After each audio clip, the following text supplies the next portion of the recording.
Well, like most places in southern Idaho, the arrival of the railroad and water, of course, would often combine for the origin story of a town. Well, those two things came together in Kuna in 1909.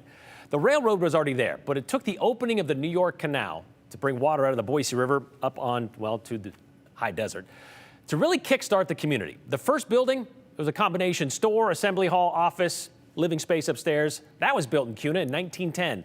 And to paraphrase that is, Ray Kinsella, if you build it, they will come. And people soon moved to Kuna as soon as, they could, and other infrastructure buildings were built and needed, like schools.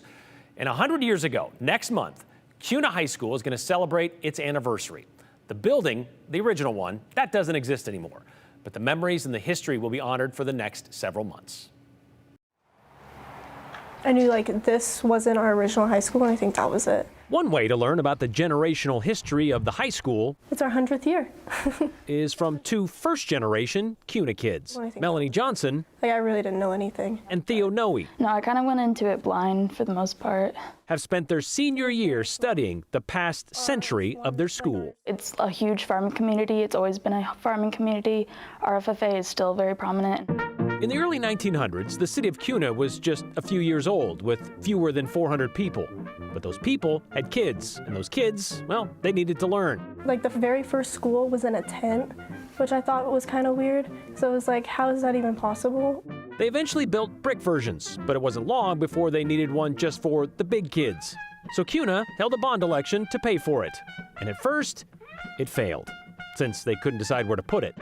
But a second try would produce the money to build a $40,000 high school building downtown, which was dedicated in February of 1924. There was only 14 in the entire graduating class. And you're graduating this year? Yes. And how many are you graduating with? We have over 400. We have close to 409. It's our biggest class ever. That's nuts. Yeah. What hasn't changed? The mascot. Has it always been cavemen? It has. Always? Yes. It's because we have the Kuna caves out there. Even if the image of him or her has. What about the girls' teams? Do they like being called Lady Cavemen? I know some people kind of laugh at it. They don't understand the caveman part of it. I don't know, we're used to it. Theo and Melanie discovered other odd things in their research. First, it was a farmer. Like how they got to school. He would take his wagon around with his horses and pick up kids and drop them off at schools. It's like the community pitched in, kind of help these kids out get an education. And how a few times they had to actually help the school. I found it interesting how many times the school burned down, because it was more than once. At least 3 times. Yeah, there's something going on here. Yeah, I hope it doesn't repeat.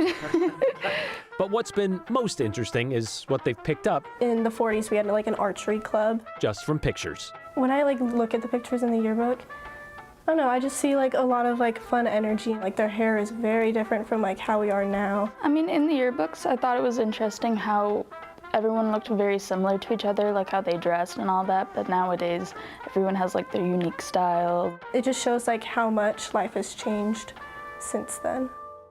A lot. Something I learned back then, school started in the spring after the planting was complete, which is why the official anniversary of the school is February 18th. Kuna is kicking off their centennial celebration tonight with an alumni event happening during tonight's boys basketball game. By the way, they've been using the current high school since 2002, and back then it was built to accommodate 1,100 students. Sure, they've expanded a bit since, but still, it only increased to hold about 1,500 students. Kuna High School currently has 1,900 students attending, which is why this year will be the biggest graduating class ever, as you heard.